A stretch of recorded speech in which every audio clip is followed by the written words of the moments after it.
K폴드 교체 검증의 데이터 분할에 대해서 좀 더 자세하게 살펴보도록 하겠습니다. K폴드 교체 검증에서는 데이터를 나누는 기본 방식이 동일한 크기로 나누고 행 단위로 나누는 것이죠. 하지만 특정 상황이나 데이터 유형에 따라서 다른 기준으로 나눌 수 있습니다. 예를 들어서 시계열 데이터 같은 경우에는 시간 순서에 따라서 데이터를 나누어 검증을 하는 것이에요. 그래서 과거 데이터를 학습 데이터로 쓰고 그것보다 미래 데이터를 검증 데이터로 쓰는 방식인데요. 시계열 데이터의 특성을 고려해 훈련 데이터와 검증 데이터가 실제 데이터의 시간 흐름을 반영하도록 하기 위함으로 시간 순서가 중요한 이유는 시계열 데이터가 시간에 따라 상관관계나 패턴이 변할 수 있기 때문입니다. 미래 데이터를 예측하기 위해서는 과거 데이터를 사용해서 모델을 훈련하고 검증을 해야 하는데요. 시간 의존성을 유지하면서 분할하기 위해서 롤링 윈도우 또는 확장 윈도우 기법을 사용할 수 있습니다. 롤링 윈도우 기법은 시계열 데이터를 시간 순서를 유지하면서 일정한 크기의 윈도우를 이용해서 데이터를 분할하고 교차 검증을 시행하는 것이고요. 확장 윈도우는 초기에 작은 학습 데이터를 시작으로 이후에 윈도우가 이동하면서 기존 학습 데이터에 새로운 데이터를 추가해 학습 데이터의 크기를 점점 확장해 나가는 방식입니다. 그림을 통해서 이해해 보도록 할까요? 롤링 윈도우라고 하는 것은 지금 여기서는 4개 단위를 기본으로 했어요. 그리고 3개를 학습 데이터, 하나를 검증 데이터로 쓰는 거죠. 그리고 그 다음에는 이렇게 4개, 그 다음엔 이렇게 4개, 이런 식으로 윈도우를 이동해 가면서 3개는 학습 데이터, 하나는 검증 데이터를 쓰고 있는 것을 볼 수 있습니다. 만약에 이것이 1월부터 12월까지의 데이터라고 했다면 처음에 1, 2, 3월 가지고 학습하고 4월 데이터로 검증을 하는 거죠. 그 다음에 2, 3, 4월 데이터를 가지고 학습을 하고 5월 데이터로 검증을 하는 방식입니다. 반면에 확장 윈도우라는 것은 처음에 1, 2, 3 학습 데이터, 4를 검증 데이터로 썼다면 그 다음에는 1월부터 4월까지 데이터를 학습, 5월을 검증으로 쓰는 방식이죠. 그래서 점점 학습 데이터 크기가 늘어나고 있는 모습을 볼 수 있습니다. 자, 계속해서 다른 경우를 보게 되면 데이터가 그룹별로 분집이 되어 있는 경우인데요. 이 경우에는 그룹 K폴드 교차 검증을 사용합니다. 그룹별로 데이터를 분할해서 동일한 그룹에 속한 데이터가 학습 데이터와 검증 데이터에 동시에 포함되지 않도록 하는 방법을 쓰는 것인데요. 이것은 그룹 내에 데이터 간에 고유한 상관관계가 있을 수 있기 때문에 그룹 전체를 한 개 블록으로 보고 그룹 단위로 데이터를 나누어 검증하는 방식입니다.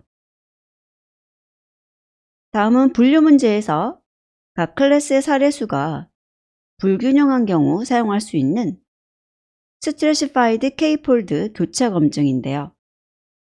이 스트래티파이드 K폴드 교차 검증은 층별로 나누어서 샘플링을 할 수 있는 층화 추출을 사용하는 K폴드 교차 검증입니다. 각각의 폴드가 전체 데이터셋의 클래스 비율을 반영하도록 조정해서 나누는 방식이죠. 예를 들어서 보도록 하겠습니다. 그룹 K폴드라고 하는 것은 만약에 1, 2, 3번 데이터가 그룹 A, 4, 5, 6번 데이터가 그룹 B, 7, 8, 9, 10, 11, 12 각각이 그룹 C와 그룹 D라고 했을 때 학습 데이터를 그룹 A와 B, 검증 데이터를 그룹 C와 D, 학습 데이터를 그룹 C와 D, 검증 데이터를 그룹 A와 B 이런 식으로 나누어서 한 개 그룹에 있는 데이터들이 학습 데이터와 검증 데이터에 동시에 들어가지 않도록 하는 방법이고요. Stratified K-폴드는 만약에 2개 클래스가 있었는데 그 비율이 6대 4였어요. 자, 그렇다면 이 각각의 폴드에서도 그 비율이 6대 4로 유지되도록 데이터를 나누는 방식을 Stratified K-폴드 교차 검증이라고 합니다. 자, 그래서 굉장히 다양한 방법으로 K-폴드에서도 데이터를 분할하고 있다는 것 기억해 두시면 좋겠습니다. 승산과 승산비, 위험률, 위험도에 관해서 알아보는 시간을 갖도록 하겠습니다. 자, 지금 보면 위험 문자가 행 쪽에 true false, 질병이 열 쪽으로 true false로 보이시죠? 그래서 위험 인자를 갖고 있으면서 질병도 가지고 있는 경우를 A, 위험 인자는 가지고 있지 않은데 질병이 있는 경우를 C, 위험 인자를 가지고 있으면서 질병을 갖고 있지 않은 경우, 위험 인자를 가지고 있지 않으면서 질병도 없는 경우, 이렇게 네 가지가 A, B, C, D로 표기가 되어 있습니다. 자, 이럴 때 오즈라는 것은 승산이라고 하는데 실패 확률 분의 성공 확률이 오즈입니다. 자, 그러면 여기에서는 실패 확률을 어떤 것으로 보는가? 바로 B하고 D를 실패로 보고 있어요. 자, 그래서 오즈 T 같은 경우에서는 위험인자가 있는 경우, 그래서 위험인자를 가지고 있는 경우에 있어서 질병이 있고 질병이 없는 경우죠. 그래서 질병이 있는 것을 성공 확률, 질병이 없는 것을 실패 확률로 보아주시면 되고요. 오즈 F라고 하는 것은 위험인자가 없는 경우예요. 자, 그래서 다시 질병이 있는 경우, 질병이 없는 경우. 그래서 성공 확률 나누기 실패 확률이라고 나오는 이 오즈에 관한 식은 위험인자를 가지고 있는 경우와 가지고 있지 않은 경우 두 가지로 나올 수가 있고요. 리스크, 위험률이라고 하는 것은 전체 수분의 사건 발생 수라고 해서 리스크 T에 해당하는 것은 A하고 B를 더하는 거고요. 그 다음에 A라고 하는 것이 실제로 질병을 가지고 있는 경우죠. 그리고 리스크 F 같은 경우도 위험인자 false인 경우 C하고 D를 합쳐서 전체 수라고 할 수 있고, 그 중에서 질병을 가지고 있는 C에 대한 비율을 위험률이라고 할 수 있습니다. 자, 그래서 위험인자라는 것이 있는 경우와 없는 경우로 나누어서 실제로 질병을 가지고 있는 비율이 위험률이 된다는 것 기억하시고요. 자, 그러면 위에서 나와 있던 오즈를 가지고 승산비 또는 오즈비라고 불리우는 것을 구해보면 오즈 T 나누기 오즈 false예요. 그래서 TF. 승산 두 가지에 대해서 위험인자가 있는 경우의 승산 나누기 위험인자가 없는 경우에 승산 했을 때 승산비, 오즈비가 구해지는 것이고요. 위험도라고 하는 것은 리스크 레시오예요.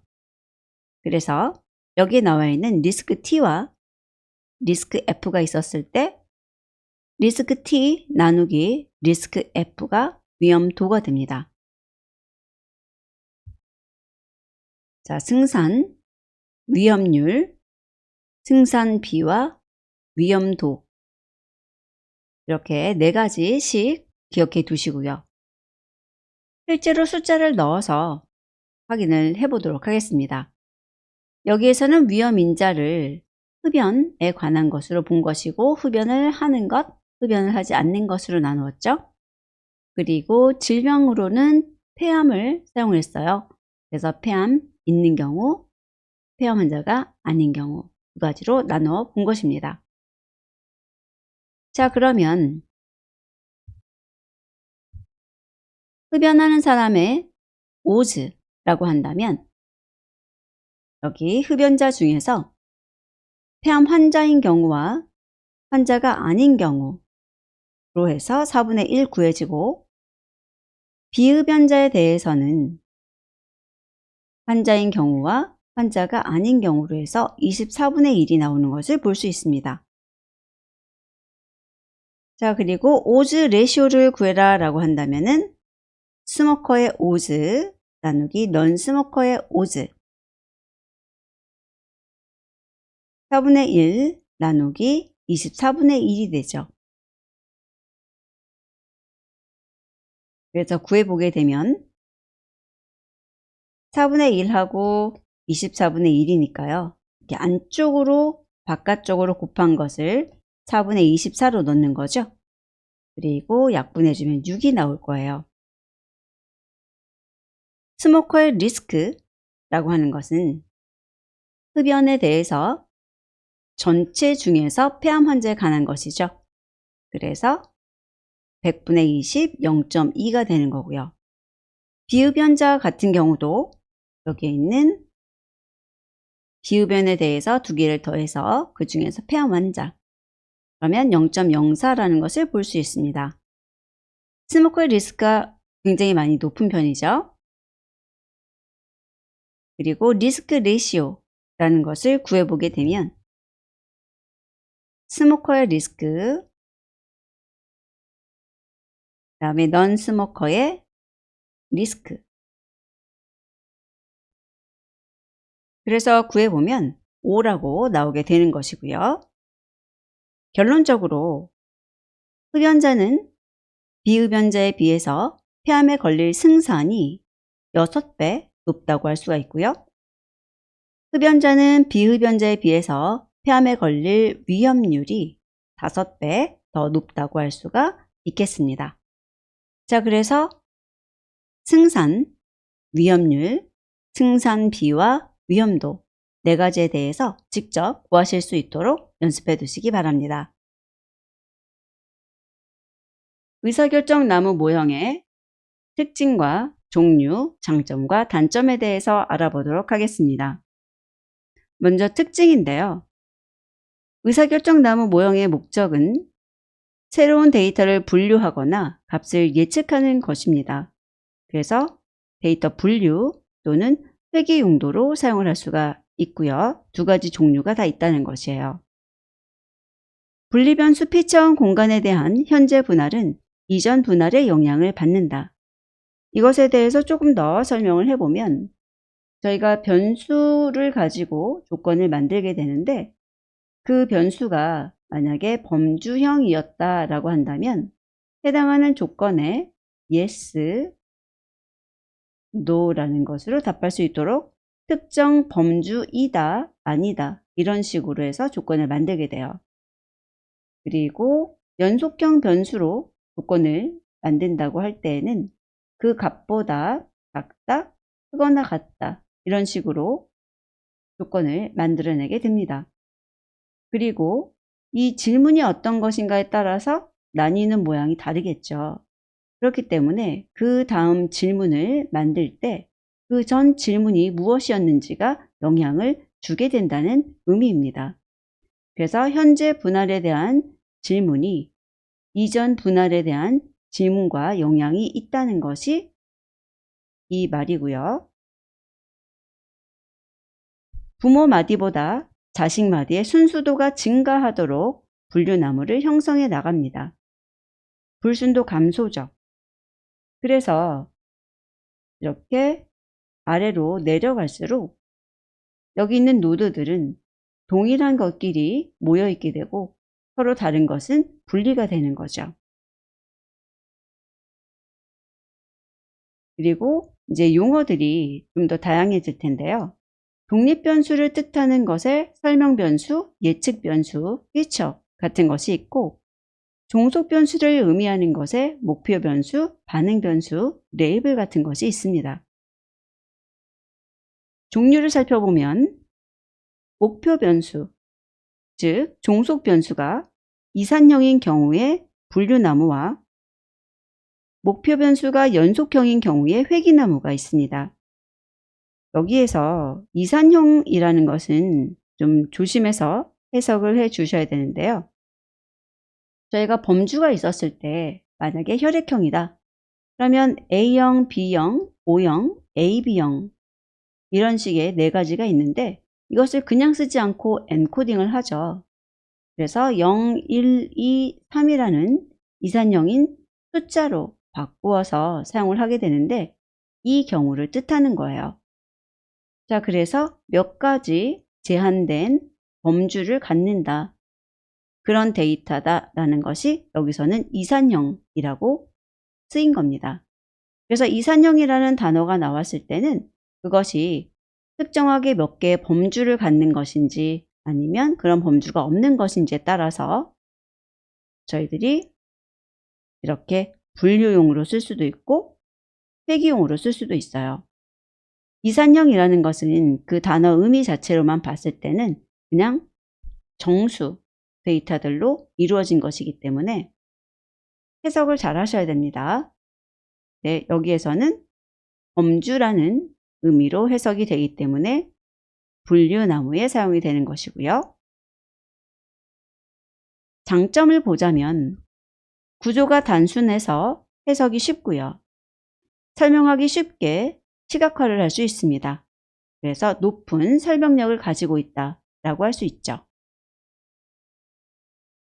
분할을 할 때 모든 데이터를 고려하기 때문에 일부 극단적인 이상값에 영향을 많이 받지 않는 편입니다.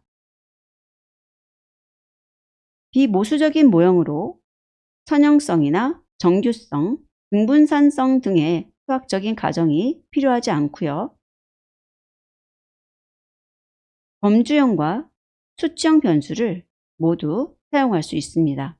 독립변수로 사용할 수 있다는 것이고 종속변수로도 사용을 할 수가 있죠. 또한 계층적이고 비선형적인 분할 방식이 교호작용을 반영하기 때문에 변수들 간의 교호작용 해석에 사용할 수 있습니다. 단점을 보게 되면 분류기준값의 경계선 부분의 자료값에 대해서는 오차가 큰 편이고요. 각 예측 변수의 효과를 파악하기가 어렵고 새로운 자료에 대한 예측이 불안정할 수 있습니다. 이것은 의사결정 나무가 오버피팅이라는 것을 할 가능성이 높기 때문에 학습 데이터에 대해서는 성능이 굉장히 높은 편이지만 새로운 데이터 또는 평가 데이터에 대해서는 그 예측을 잘 못할 수 있다는 거죠.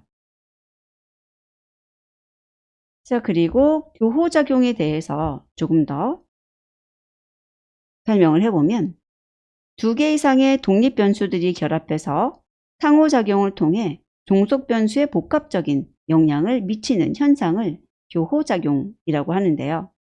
예를 들어서 성별과 교육 수준의 조합이 소득에 미치는 영향이 각 변수의 독립적인 영향과 다를 수 있다는 것이 교호작용이에요. 이 두 가지가 같이 사용됨으로써 소득에 미치는 또 다른 영향이 생길 수 있다는 거죠.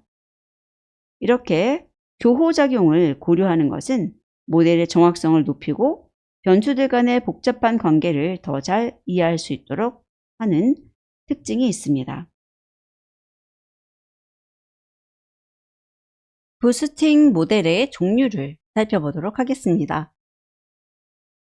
자, ADA-Boost 같은 경우는 아답티브 부스팅의 약자로서 약한 학습키를 순차적으로 학습시켜서 강한 학습키를 만드는 방법입니다. 각 단계에서 잘못 예측된 데이터 포인트에 더 높은 가중치를 부여해서 다음 학습기에 반영합니다. 이 말은 잘못 예측된 데이터가 그 다음에 다시 샘플로 뽑힐 확률을 높이기 위해서 가중치를 부여하는 것이고요. 그래서 다음 학습기에서 사용될 데이터를 뽑힐 확률이 높아지도록 한다는 것이고, 적은 수의 약한 학습기로도 좋은 성능을 발휘할 수 있다는 장점을 갖고 있습니다. 다음은 GBM인데요. 이 GBM은 그레디언트 부스팅 머신이라고 해서 여기 그레디언트라는 것이 포인트고요. 각 학습기는 이전 학습기의 오류를 보완하기 위해서 학습을 하게 됩니다. 각 단계에서 이전 모델의 잔차를 줄이는 방향으로 새로운 모델을 학습하게 되고요. 각 데이터 포인트의 가중치를 조정해서 잘못 예측된 데이터 포인트에 더 많은 비중을 두고 학습을 하게 됩니다. 다음 나오는 XG 부스트 같은 경우에도 여기 G가 그레디언트예요. Extreme Gradient Boosting 이라고 해서 GBM의 확장 버전으로 성능과 효율성을 극대화한 구현체고요. 후보 분할을 효율적으로 탐색, 트리 구조를 병렬로 구성하는 특징을 가지고 있고, 이에 따라서 학습 시간이 단축이 됩니다. 트리의 불필요한 가지를 제거해서 모델의 복잡성도 줄이고요. 가중치 정교화를 하고 있습니다. 라이트 GBM 이라는 것도 여기 그레디언트죠.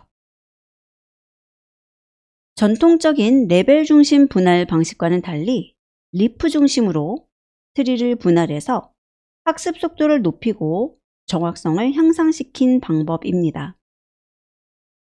연속형 데이터를 히스토그램으로 변환해서 메모리 사용량을 줄이고 학습 속도도 높이고 있고요. GPU를 사용해서 학습 속도를 더욱 향상시킬 수 있습니다. 따라서 빠른 학습 속도와 대규모 데이터 처리에 적합한 것이 라이트 GBM입니다. 카테고리 부스팅이죠.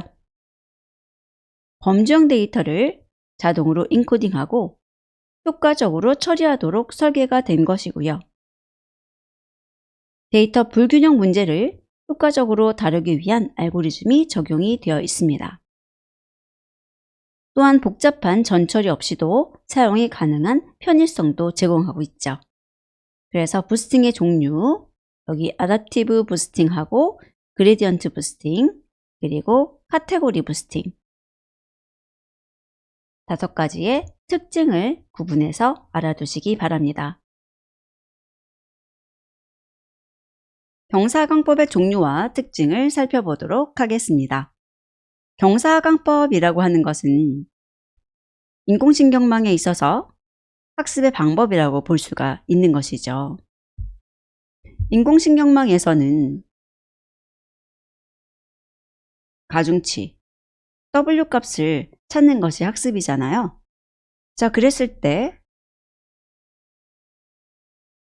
코스트, 즉 오차의 크기라고 보시게 되면 그 오차의 크기가 가장 작게 되는 지점을 찾아서 그때의 웨이트를 찾아내는 것이 학습이라고 할 수 있습니다. 그래서 초반에 저희들이 웨이트를 임의로 선택하게 되고, 그 다음에 그 웨이트 값을 변경해 가면서 이쪽에 가장 코스트, 오차가 작게 되는 웨이트를 찾아내고 싶은 겁니다. 자, 그런데 이런 경사강법에 또 변화가 있는 거죠. 그래서 어떻게 하면은 이 웨이트를 좀 더 효율적으로 찾을 수 있을까? 이런 것들을 생각해서 굉장히 많은 발전이 있었는데요. 그것에 대해서 옵티마이저 또는 옵티마이제이션 이런 용어를 쓰기도 하고, 경사강법이 이제 발달한 것이니까 경사강법이라고 이야기를 하기도 합니다. 이 페이지에서는 전체적으로 그 종류를 살펴볼 거고요. 이 다음 페이지부터 하나씩 그 종류의 특징이나 원리를 살펴보도록 하겠습니다. 시험을 위해서는 여기 있는 내용들을 살펴주시면 될 것 같아요. 보면 기울기 그리고 학습률의 변화를 주어서 경사강법을 좀 더 다양하게 발전시킨 것들이 보이게 되고요. 기울기와 학습률을 같이 반영해서 만들어낸 방법들이 있습니다. 자, 우선 GD하고 SGD라는 것이 회색으로 표시가 되어 있잖아요. 얘는 이제 기본적인 경사강법이에요. 그래서 배치 경사하강법, 또 확률적 경사하강법이라고 하는데, 여기 있는 배치 경사하강법은 가장 오래전에 사용되었던 방법이죠. 모든 자료를 다 검토해서 내 기울기의 위치를 계산하고 이동 방향을 찾는 겁니다. 그래서 데이터 전체를 대상으로 해서 학습을 하고 그것에 따라서 이동 방향을 찾는 거죠. 여기 있으면은 이쪽으로, 여기 있으면 이쪽으로 가는 거잖아요. 이것은 계산 비용이 높고 느리다는 특징을 갖게 되죠. 그래서 확률적인 경사하강법이라는 것을 만들게 되었는데, 여기에서는 랜덤하게 선택된 데이터의 샘플 또는 작은 배치를 사용을 해서 기울기를 계산하고 파라미터를 업데이트합니다. 데이터 전체가 아니라 여기에서 일부 데이터만 사용을 하자는 거죠. 그래서 이 중에서 일부를 뽑아서 그것을 사용해 가지고 내가 어떤 방향으로 이동을 해야 될지를 정하는 거예요. 그래서 여기에 배치는 전체 데이터지만 이 SGD에서의 배치는 작은 배치라고 해서 전체 데이터가 아니라 일부 데이터를 사용하는 것입니다. 자, 그래서 이 계산을 할 때 그 양이 줄어들었죠? 따라서 학습 속도가 빠르고요. 메모리 효율성이 높은 장점을 가지고 있습니다. 메모리의 데이터를 다 가져올 필요가 없으니까요. 물론 성능이 개선되는 그래프를 그려보게 되면 GD는 그 성능이 이런 식으로 완만하게 좋아지겠지만 SGD 같은 경우에는 뭔가 울퉁불퉁 이런 식으로 약간 오차는 있을 거예요. 자, 그리고 모멘텀이라는 것과 NAG라는 것은 기울기라는 것을 고려해서 관성을 더 주는 방식입니다.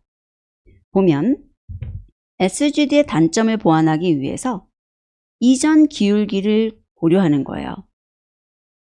그래서 이전 기울기들을 고려해 현재 기울기에 관성을 더해준다 라고 하는 것이 바로 모멘텀입니다. 그래서 여기서 보시면은 지역 최소화에 갇히지 않고 더 빠르게 수렴할 수 있도록 돕는다. 이 수렴이라는 말이 기울기가 0이 되는 이 지점을 찾아내는 것인데요. 이런 식으로 그림이 있었을 때 여기를 로컬 미니마, 여기는 글로벌 미니마라고 하는데 코스트가 이쪽이 더 작잖아요. 여기를 와야 돼요. 그런데 만약에 여기서 시작을 했다는 거죠. 그러면 여기가 기울기가 0이 되는 지점으로 먼저 찾게 되는데 여기에서 끝나는 것이 아니고 관성을 주어서 빠져나와갖고 이쪽을 찾을 수 있도록 도와주는 방법을 말합니다. 그래서 SGD가 이러한 로컬 미니마에 갇힐 수 있는 단점을 가지고 있는데 그것을 보완해서 관성을 주어서 빠져나올 수 있도록 하는 방식이죠. 그래서 지역 최소화에 갇히지 않고 더 빠르게 글로벌 미니마에 도착하도록 합니다. NAG라고 하는 것은 모멘텀의 변형이에요. 그래서 모멘텀에 의해서 예상되는 미래 위치에서의 기울기를 고려해 더 효율적인 학습을 유도합니다. 그래서 모멘텀은 이전 기울기들을 고려해서 현재 기울기에 관성을 주는 것이고, 그 다음에 NAG는 이제 미래 위치, 미리라는 말이 나와요. 미리 위치에서의 기울기를 고려해 더 효율적인 학습을 유도하는 방식이 된다. 그래서 여기 나오는 모멘텀과 NAG라는 것은 기울기의 변형을 준 것이죠. 다음은 학습률이라는 것을 변형한 것들인데요.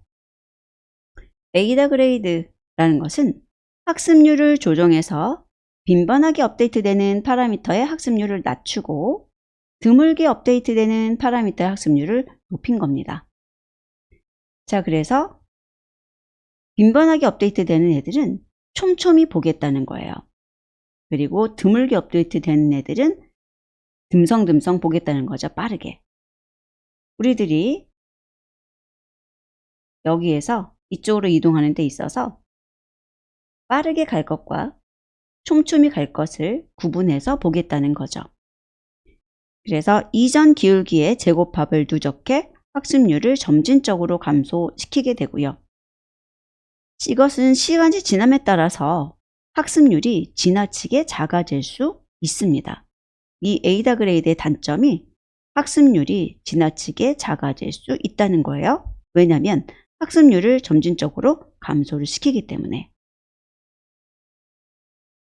여기 보시면 빈번하게 업데이트되는 파라미터 학습률을 낮춘다고 되어 있잖아요. 근데 낮추다가 너무 작아질 수 있다는 것이 단점이죠.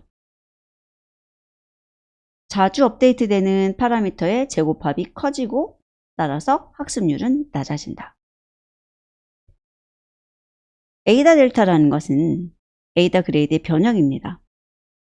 학습률이 지수 이동 평균을 사용해 동적으로 조정하게 되고요. 초기 학습률을 지정할 필요가 없다는 특징을 가지고 있습니다. 그래서 이전 기울기 제곱에 지수 이동 평균 및 파라미터 업데이트의 지수 이동 평균을 사용하게 되고요. RMS 플롭이라는 것은 에이다 그레이드의 변형이에요. 에이다 델타보다 단순한 방법을 사용하고 있고 학습률을 이전 기울기 제곱에 대한 지수 이동 평균을 사용해 조정을 하게 됩니다. 그래서 에이다 그레이드가 가지고 있는 단점 그리고 그것을 해결하기 위한 두 가지 방법이라고 해서 알아두시면 되겠고요. 기울기와 학습률을 모두 다 고려하는 방식에는 아담이라고 해가지고 아답티브 모멘트 에스티메이션이에요. 여기에서는 모멘텀하고 RMS 플롭을 결합한 방법을 사용합니다. 여기에 모멘텀하고요. RMS 플롭. 그래서 기울기하고 학습률을 동시에 고려하는 방식이 되는 것이죠. 빠른 수렴과 안정성을 제공하는 것이 특징이고요. 그래서 굉장히 많이 사용되는 경사강법의 종류입니다. 모멘텀 사용으로 기울기를 고려해서 학습 가속화를 하고 RMS 프롭을 사용해서 파라미터마다 다른 학습률을 적용해서 학습을 최적화합니다. 초기 단계에서 바이어스를 보정해 학습 안정성도 향상시키고 있는 방법이죠. 자, 그래서 아담이라는 것은 기울기와 학습률을 동시에 고려하고 모멘텀과 RMS 프롭의 결합이다. 도와두시고요. N 아담이라고 되어 있죠. 자, 아담에다가 NAG, 여기 NAG라는 거 보이시죠? NAG를 결합한 알고리즘입니다. 그리고 AMS 그레이드라는 것도 아담의 변형이에요. 학습률 조정을 더 안정적으로 만드는 기법으로 기울기 제곱 이동 평균의 최대값을 사용해서 학습률을 조정하는 방법이 되겠습니다. 그래서 우선은 종류를 좀 기억해 두셔야 돼요. 기울기에 대한 것, 학습률에 관한 것, 기울기와 학습률을 같이 보는 것. 가장 먼저 기울기를 수정하는 경사광법의 종류를 좀 더 자세하게 보도록 할게요. 여기 나오는 설명은 앞에 다 적혀 있는 내용들이고요. 발전 방향을 보게 되면 GD라고 하는 것이 가장 기본적인 방식이죠. 여기 학습률도 보이고요.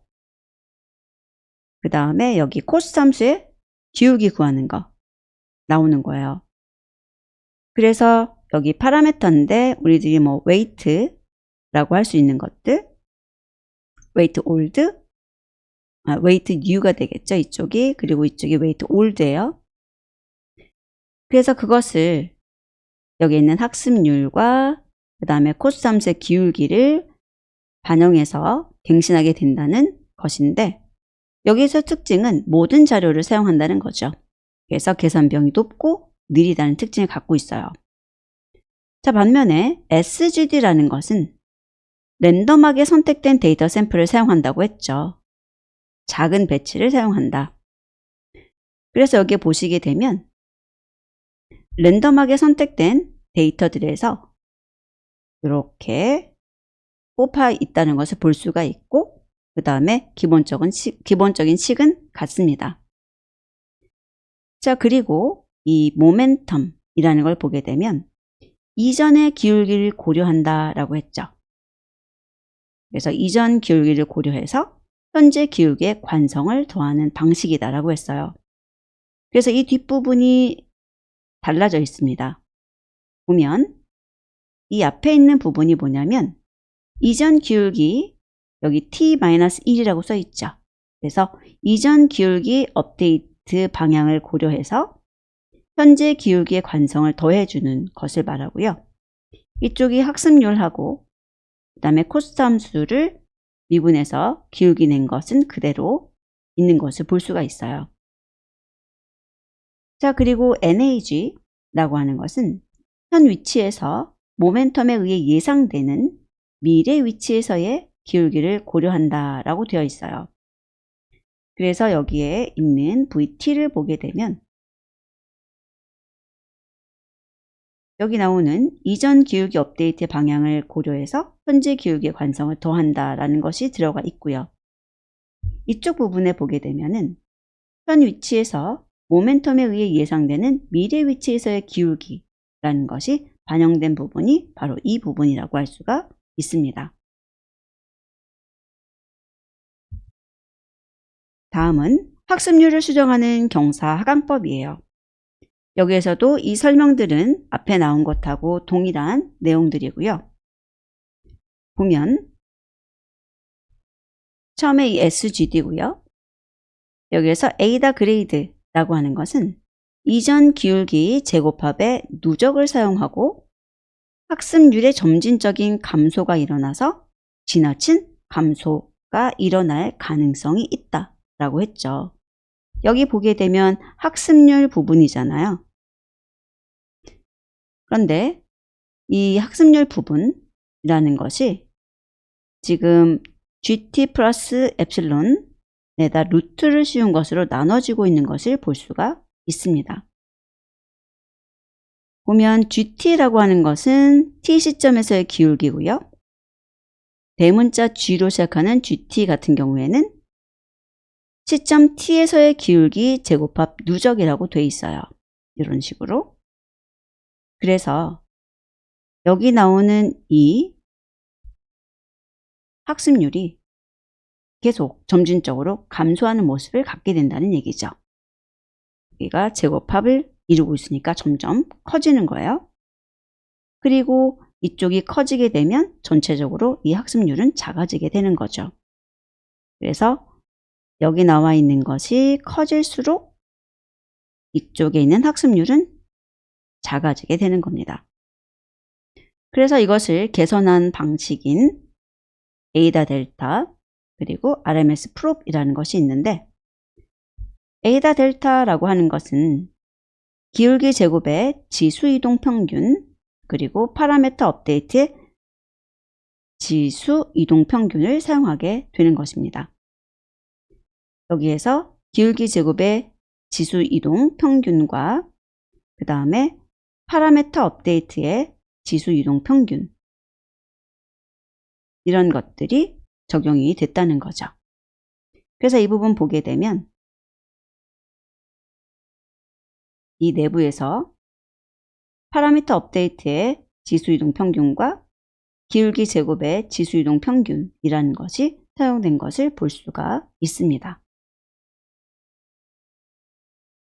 자, 그리고 RMS 프롭이라고 하는 것은 기울기 제곱의 지수이동 평균만 사용하게 돼요. 그래서 RMS 프롭은 A다 델타보다 단순한 공식인 것을 볼 수 있습니다.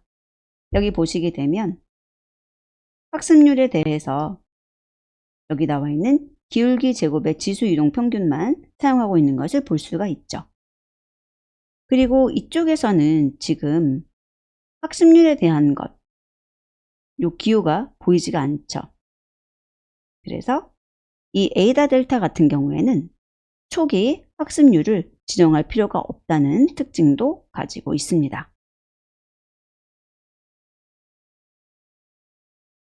다음은 기울기와 학습률을 수정하는 경사강법, 아담하고 N아담, AMS 그레이드라는 것인데, 자, 여기에서는 아담이라고 하는 것이 RMS 프롭하고 모멘텀이라는 것을 같이 사용을 해서 적응형 학습률 또 모멘텀을 사용한 방식으로 바이어스를 보정한다. 그래서 학습률하고 모멘텀을 같이 변형하는 방식으로 보아주시면 돼요. 자, 그래서 여기 있는 식이 사실은 파라미터를 업데이트할 때 1차 모멘트, 2차 모멘트 추정과 바이어스 보정이 일어난다는 것인데, 이 식을 뭐 다 암기하거나 이해하실 필요는 없고요. RMS 프롭하고 모멘텀이라는 것을 같이 반영한 방식이다. 알아두시고요. 그 다음에 여기 N자가 붙어 있죠. 그래서 이 아담에다가 NAG라는 것을 한 번 더 반영하는 겁니다. 자, 그리고 적응형 학습률과 NAG를 도입해서 바이어스를 보정하는 방식이고요. 이 NAG 도입으로 기울기 변화를 미리 반영할 수 있다는 특징을 가지고 있죠. 그리고 AMS 그레이드라고 하는 것은 적응형 학습률, 그리고 최대값 유지, 바이어스 보정이라고 해서 아담의 단점을 보완한 방식이에요. 여기 보면은 1차, 2차 바이어스 보정, 이건 동일하다는 거고, 하나가 중간에 더 들어가 있다는 거예요. 최대값 유지. T-1과 T 중에서 맥스 값을 VT라고 쓰고 있는 것을 볼 수 있습니다. 자, 이렇게 해서 경사광곱의 종류를 살펴보았는데요. 자세한 수식들을 써놓은 것은 여러분들이 혹시라도 이해에 도움이 되시라고 써놓은 것이고요. 수식보다는 이해하는 데 도움이 되시는 것이 좋은 거고, 특징들을 잘 기억해서 구분해 주시면 좋겠습니다. 스컨스 투 스컨스 모델에 대해서 살펴보도록 하겠습니다. 스컨스 투 스컨스 모델은 스컨스 데이터를 입력으로 받아서 다른 스컨스 데이터를 출력으로 생성하는 인공지경망 아키텍처다 라고 되어 있죠. 여기에서 스컨스 데이터라는 것은 순서가 있는 데이터라는 것이에요. 그래서 우리들이 쉽게 보면은 문장 같은 것, 이런 것들이 스컨스 데이터라고 볼 수가 있습니다. 그래서 언어 번역 같은 것에 굉장히 적합한데요. 순서가 있는 데이터인 문장을 입력으로 넣고 번역을 해서 순서가 있는 다른 문장으로 내보내게 되는 것이 바로 이 스컨스 투 스컨스라는 것의 아키텍처죠. 일련의 시간 단계에 걸쳐서 입력 및 출력 시퀀스를 처리하게 되고요. 이것을 위해 주로 장단기 메모리 또는 게이트 순환 유닛이라고 해서 우리가 앞에서 LSTM이나 GRU라는 것을 RNN에서 봤었죠. 그래서 LSTM이나 GRU 같은 것을 사용을 하게 됩니다. 스퀀스 투 스퀀스 모델은 기계 번역 및 챗봇, 요약, 질문 응답 시스템, 음성 인식 및 생성 등 다양한 자연어 처리 작업에서 사용이 되고 있고요. 이 모델은 엔코더와 디코더의 두 가지 구성 요소로 구성이 되어 있는데, 인코더를 통해서 컨텍스트 벡터가 만들어지고 디코더가 컨텍스트 벡터를 받아서 출력 시퀀스를 내게 됩니다. 자, 여기에서 디코더, 엔코더, 그리고 그 엔코더라는 것이 컨텍스트 벡터를 만드는 것, 그 다음에 디코더가 컨텍스트 벡터를 받아서 출력 시퀀스를 낸다는 것, 이 부분이 문제에서 나왔던 부분이고요. 여기서 컨텍스트 벡터라는 것은 인코더가 입력받은 모든 단어 정보를 압축해 만든 하나의 벡터로서 디코더는 이것을 이용해서 번역된 단어를 한 개씩 순차적으로 출력을 하게 됩니다. 예측 동작을 살펴보도록 할까요? 아래 예를 보게 되면 스퀀스 투 스퀀스 모델은 이렇게 스퀀스 데이터를 입력으로 받아서 인코더를 통해서 컨텍스트 벡터가 만들어지게 되고요. 이 디코더는 컨텍스트 벡터를 받아서 출력 스퀀스를 만들어내는 동작을 하게 됩니다. 자, 그리고 조금 더 자세하게 이 인코더하고 디코더에 대해서 그림을 그려본 것인데요. 입력 데이터가 있어요. Have a good day라고 하는 단어들이 있고, 이것이 임베딩을 통해서 LSTM에 각각 이런 식으로 전달이 되는 모습을 보고 있습니다. 자, 그래서 여기 일련의 시간 단계에 걸쳐서 라고 되어 있죠. 자, 그래서 이렇게 시간 단계에 걸쳐서 Have a good day라고 하는 입력 데이터가 LSTM에 임베딩을 통해서 전달이 되는 것이고요. 이 엔코더라고 하는 것은 이러한 입력에 대해서 컨텍스트 벡터를 만드는 거예요. 그리고 이 디코더는 컨텍스트 벡터를 이렇게 받아가지고 SOS라는 것이 스타트 오브 스퀀스입니다. 그래서 컨텍스트 벡터하고 SOS라는 것을 사용해서 예측으로서 조온이라는 것을 예측하게 되고요. 자, 그 다음에는 이 조온이라는 것을 사용해서 하루를 예측하게 되고, 하루를 통해서 보내세요.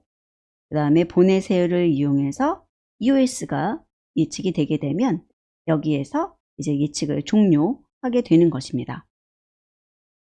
그래서 엔코더가 하는 일, 그 다음에 디코더가 하는 일, 이 두 가지 기억을 해주시고요. 스퀀스 투 스퀀스 모델의 문제점과 보완 방법을 살펴볼게요. 보면 하나의 고정된 크기의 벡터에 모든 정보를 압축하면서 정보 손실이 발생한다 라고 하는 단점을 가지고 있습니다. RNN의 문제인 기울기 소실 문제가 존재한다는 것이죠. 기계 번역 분야에서 입력 문장이 길면 번역의 품질이 떨어지는 현상이 나타났다는 것이 바로 스퀀스 투 스퀀스의 문제점입니다. 따라서 이러한 스퀀스 투 스퀀스 모델의 문제점을 보완하기 위해서 어텐션이라는 메커니즘을 사용하는 것인데요. 어텐션 메커니즘이라는 것은 입력 스퀀스가 길어지면 출력 스퀀스의 정확도가 떨어지는 것을 보정해주기 위한 방법입니다. 출력 문장에서 특정 위치에 대응하는 입력 단어들에 더 많은 가중치를 부여하는 방식으로 동작을 하게 되고요. 어텐션은 디코더에서 출력 단어를 예측하는 매 시점마다 엔코더의 전체 입력 문장을 다시 한번 참고하는 방식으로 동작을 하게 되고요. 이때 해당 시점에서 예측해야 할 단어와 연관이 있는 입력 단어 부분을 좀 더 집중해서 보게 된다 라고 해서 attention이라는 이름을 갖고 있습니다. 이때 전체 입력 문장을 모두 동일한 비율로 참고하지 않고 예측해야 할 단어와 연관이 있는 입력 단어 부분을 좀 더 집중해서 본다는 것이 특징이죠. 스퀀스 투 스퀀스 모델의 이해를 돕기 위해서 디코더의 세 번째 LSTM 셀에서 출력 단어 예측 시 어텐션 메커니즘 사용에 대해서 살펴보도록 하겠습니다. 자, 여기 디코더가 있고요. 그 다음에 하루라고 하는 것을 입력으로 가지고 가서 보내세요 라는 것을 예측으로 하려고 하는 그림입니다. 자, 그런데 이렇게 입력을 넣어서 바로 단어 예측을 하는 것이 아니라 이쪽에 보면 엔코더에 있는 단어에서의 출력을 다시 한번 활용하는 것을 볼 수 있습니다. 자, 그래서 여기에 있는 디코더의 LSTM에 있는 내용과 그 다음에 엔코더에서의 출력 내용들을 가지고 가서 소프트맥스에 적용을 하게 되는데 이 소프트맥스 함수의 결과의 크기가 출력 단어를 예측할 때 도움이 되는 정도입니다. 자, 그래서 이렇게 구해진 정보를 하나의 정보로 담아서 디코더로 전송을 하게 되고요. 이 정보하고 같이 출력 단어를 예측을 하게 돼서 좀 더 정확하게 예측할 확률이 높아지는 것입니다. 트랜스포머에 대해서 이해해보는 시간을 갖도록 하겠습니다. 빅데이터 분석기사 필기시험에서 이제 5회를 지나가면서 RNN 쪽 문제들이 나오고 있는데 그 범위가 점점 넓어지고 있습니다. 특히 7회하고 8회 이쪽에서는 RNN에서 스퀀스 투 스퀀스라든지 트랜스포머라든지 이런 것에 관련된 문제들이 나왔었는데요. 그래서 이 트랜스포머에 대해서도 충분히 이해해 두는 것이 필요할 것 같습니다. 트랜스포머는 자연어 처리 분야에서 사용되는 딥러닝 모델 중에 하나입니다. 기존의 순환신경망 RNN을 대체하는 혁신적인 아키텍처로 마스와니 등에 의해 2017년에 소개가 되었고요. RNN, LSTM과는 다르게 문장 내의 단어 간 상관관계를 직접 모델링해서 장기 의존성 문제를 해결해 긴 스퀀스 데이터에서도 좋은 성능을 보인다는 것이 특징입니다. 저희들이 RNN이라는 것이 가지고 있었던 장기 의존성 문제라는 것이 있었죠. 그것을 해결하기 위해서 LSTM을 사용을 했지만 그보다도 더 긴 문장이라는 것들이 있을 수 있고 따라서 좀 더 다양한 그리고 개선하는 모델들이 필요했는데 이 트랜스포머라고 하는 것이 문장 내 단어 간 상관관계를 직접 모델링해서 그러한 문제를 해결하게 되었다는 것입니다. 그래서 긴 스퀀스 데이터에서도 좋은 성능을 보인다. 트랜스포머의 인코더와 디코더는 임베딩 벡터와 포지셔널 엔코딩 행렬을 더한 값을 입력으로 받아서 단어의 순서를 파악할 수가 있는데요. 임베딩 벡터와 포지셔널 엔코딩 행렬을 더한 값을 포지셔널 임베딩이라고 합니다. 트랜스포머는 RNN을 사용하지 않고요. 어텐션 메커니즘을 중심으로 구성된 N개의 인코더 및 디코더 집단을 사용합니다.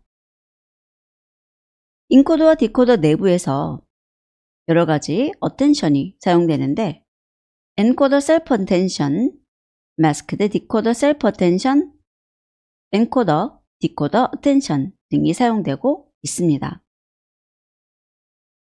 그림으로 보게 되면 여기 Have a good day 라고 하는 것이 입력 데이터죠. 그리고 임베딩 과정을 통하고 포지셔널 엔코딩 이라는 것을 통해서 엔코더라는 것에 전달을 하게 되는데 여기에서 엔코더 하나가 아니라 엔코더스라고 해서 여러 개의 엔코더가 있는 것이고요. 그 다음에 그것이 전달되는 곳에 또 여러 개의 디코더가 있는 겁니다. 그래서 디코더스라고 써 있죠. 그리고 여기에서도 이제 입력으로 이제 시작이 되었을 때 임베딩과 포지셔널 엔코딩이라는 것이 또 들어있는 것을 볼 수 있어요. 여기에서 임베딩 벡터는 단어 또는 토큰을 고차원 벡터로 변환해서 텍스트 데이터를 모델이 이해할 수 있는 수청 데이터로 변환한 것을 말하고요. 포지셔널 엔코딩이라는 것은 입력 시퀀스 내 각 단어의 위치 정보를 제공하는 것을 말합니다. 포지셔널 임베딩이라는 것을 좀 더 살펴보게 되면 Have a good day라고 해서 임베딩 벡터를 모아 만든 문장 행렬이 있었을 때 이것과 포지셔널 엔코딩 행렬을 합친 것을 포지셔널 임베딩이라고 한다는 거죠. 트랜스포머 아키텍처 중에서 여기 엔코더, 데코더 아키텍처라는 것을 살펴보도록 하겠습니다. 엔코더는 입력 시퀀스를 임베딩해서 각 단어의 의미를 벡터로 표현하는 역할을 하게 되고요. 디코더는 인코더에서 생성된 정보를 기반으로 다음 단어를 예측하는 역할을 하는 것입니다. 보면 num layers 곱하기 encoder라고 되어 있죠. 그래서 여기에는 여러 개의 레이어라는 것이고요. 그 다음에 여기 임베딩을 통해서 나온 것을 가지고 포지셔널 임베딩을 거쳐서 들어가고 있는 것을 보게 되면 멀티-헤드 셀프 어텐션, 그 다음에 add and normalization, 포지션 와이즈 FFNN, 그 다음에 add and normalization 이런 식으로 나와 있어요. 이때 멀티-헤드 셀프 어텐션이라는 것이 엔코더 셀프 어텐션입니다. 여기에서 입력 시퀀스 내에서 각 단어와 다른 모든 단어와의 관계를 학습하게 되는 것이에요. 자, 그리고 그것을 통해서 나온 결과가 멀티-헤드 셀프 어텐션에 전달되고요. 트랜스포머의 아키텍처를 살펴보도록 하겠습니다. 자, 보면 크게 엔코더하고 디코더 부분으로 구성이 되어 있는데요. 엔코더는 입력 시퀀스를 임베딩해서 각 단어의 의미를 벡터로 표현하는 역할을 하는 것이죠. 여기에서는 엔코더 셀프 어텐션이라는 것이 사용이 되는데요. 이 엔코더 셀프 어텐션은 입력 시퀀스 내에서 각 단어와 다른 모든 단어와의 관계를 학습하게 됩니다. 그리고 디코더는 인코더에서 생성된 정보를 기반으로 다음 단어를 예측하는 역할을 하게 되는데요. 이쪽에 디코더가 보면은 여러 개로 구성되어 있다는 거고 두 개의 어텐션이 들어있는데 Masked Decoder Self Attention 이라는 것은 출력 시퀀스 내에서 각 단어가 이전 단어들만 참조해서 다음 단어를 예측하도록 합니다. 매스킹을 통해서 모델이 훈련 중에 미래 단어 정보를 보지 못하도록 하고 있다는 것이 특징이고요. 그래서 이렇게 이름에 masked라는 것이 붙어 있죠. 다음에 멀티-헤드 셀프 어텐션이라고 또 들어있는데 이 디코더에 들어있는 멀티-헤드 셀프 어텐션은 엔코더, 디코더 어텐션입니다. 그래서 보시게 되면 이쪽에 엔코더에서 결과로 나오고 있는 것을 입력으로 받고 있고요. 그 다음에 디코더에서 마스크드 멀티-헤드 셀프 어텐션의 출력으로 나온 것을 받고 있는 것을 볼 수 있습니다. 그래서 엔코더, 디코더, 어텐션이라는 이름을 갖고 있죠. 이쪽에 엔코더, 디코더. 그래서 디코더가 입력 시퀀스의 정보를 참조해서 출력을 생성하도록 하는 역할을 하고 있습니다. 그래서 이렇게 세 가지 어텐션이 있고 마지막에 결과로서 단어를 예측하는 동작을 하게 됩니다. 구성 요소들의 동작을 좀 더 세부적으로 살펴보도록 하겠습니다.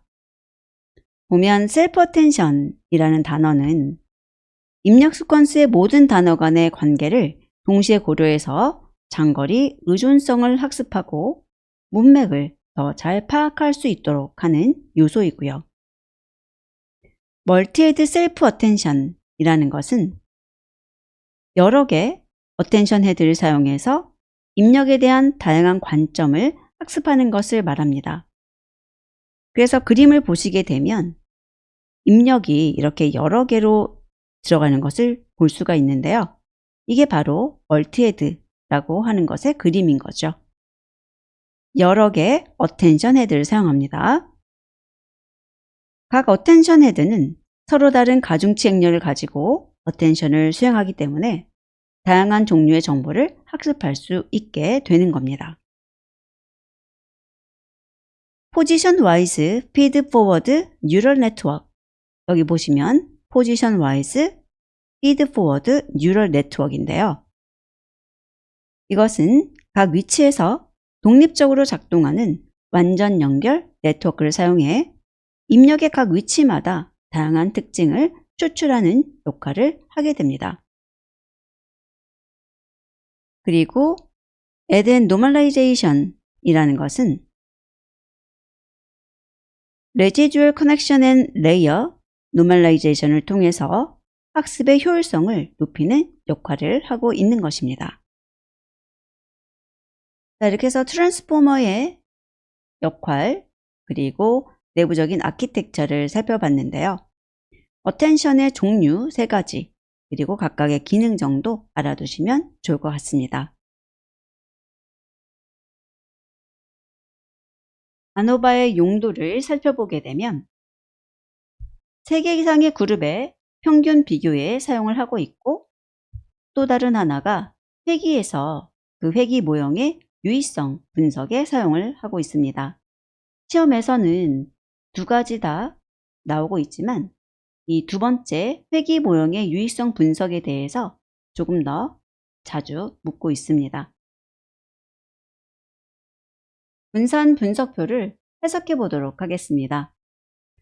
카스 데이터에서 속도와 제동거리의 관계를 회기 모형으로 추정한 것인데요. 아래 내용 보시게 되면 디스트라는 것이 종속 변수고요. 스피드라는 것이 독립 변수죠. 그리고 그것에 대해서 선형 회기를 하고 있고 그 결과를 가지고 분산 분석을 하는 겁니다. 자, 그래서 여기 있는 내용들을 해석을 해야 되는데요. 이것은 회기 모형의 분산 분석표를 보시면 되는 거예요. 자, 그래서 스피드라고 나오는 것과 레지듀얼스라는 것이 있는데 스피드라고 하는 것이 이 회기에 관한 것이고 레지듀얼스라는 것이 잔차에 관한 것입니다. 그래서 첫 번째 나오고 있는 DF는 자유도예요. 그래서 스피드에 대한 것은 1, 잔체에 관한 것은 데이터 개수가 50개인데 그 50개 빼기 2해서 48이 나와 있는 것이고요. 총계가 나올 수도 있는데 총계가 나오는 경우에는 자유도가 n-1 해가지고 49가 나올 것입니다. 자, 그리고 제곱합이라고 나와 있는 것이 sum squared, 여기 sum square가 제곱합이에요. 그래서 스피드가 적혀 있는 곳이 SSR, 그 다음에 잔차가 적혀 있는 부분이 SSE고요. 이 두 개를 합하면 SST가 되는 것이죠. 그리고 제곱 평균인데요. mean squared죠. 그래서 이 제곱 평균 같은 경우에는 여기 있는 제곱합을 나누기 자유도한 거예요. 자, 그래서 MSR이라고 하는 것은 SSR 나누기 1이 될 거고요. MSE라고 하는 것은 SSE 나누기 n-2로 구해지는 것입니다. 그리고 F값이라는 것은 MSR 나누기 MSE로 구하는 것이죠. 이 F값이라던가 그 다음에 제곱의 평균, 자유도 이런 부분에 대해서 표를 일부 비워놓고 물어보거나 아니면 잘못된 것을 찾는 것에 문제가 나왔었거든요. 그래서 정확하게 어떤 값들이 들어가야 되는지 알아두셔야 합니다. 저희가 여기에 있는 제곱합을 구할 수는 없지만 여기 있는 SST라던가 여기는 MSR, MSE 그리고 F값을 구할 수가 있죠. 그래서 직접 구할 수 있도록 해두셔야 돼요. 자, 그리고 또 해석을 해볼게요. 첫 번째, 회귀계수는 유의수준 5%에서 유의하다. 여기 보게 되면 스피드에 대한 회귀계수는 여기 있는 F통계량에 대한 P밸류거든요. 그런데 P밸류가 굉장히 작은 값이죠. 2의 마이너스 10이니까 1.49 곱하기 10의 마이너스 12승이에요. 그러니까 저희들이 유의수준 5%라고 한다면 0.05보다 작을 때 유의하다고 하는데 이것은 굉장히 작은 값이어서 유의하다고 할 수가 있는 거죠. 관측치는 48 플러스 1에다가 1 한 50개이다. 자, 그래서 관측치 개수 구하는 방법이 다양한데 48에다가 그냥 더하기 2 해주셔도 되고요. 그 다음에 이거 2개 더한 것에다가 하나 더 더해 주셔도 되죠. 결정계수를 구해라 라고 한다면 저희가 SST분의 SSR로 구할 수 있죠. 요 2개를 합한 게 SST고요. 그 중에서 SSR의 비율이 결정계수가 되는 것입니다. 그리고 오차 분산의 불편 추정량이라고 했을 때 이 MSE는 오차 제곱 평균인데 이것을 오차 분산의 불편 추정량이라고도 합니다. 이것은 민 스퀘어드하고 여기 레지듀얼하고 이렇게 교차되는 지점에 써 있는 236.5가 MSE 오차 분산의 불편 추정량이 되는 것입니다. 자, 그래서 여기 있는 표 꼭 알아두시고 구하는 방법들 꼭 기억해 두시고 그 다음에 자유도 구하는 방법 여기에 있는 2가지 숫자 더하기 1이라는 것 알아두시면 되겠습니다.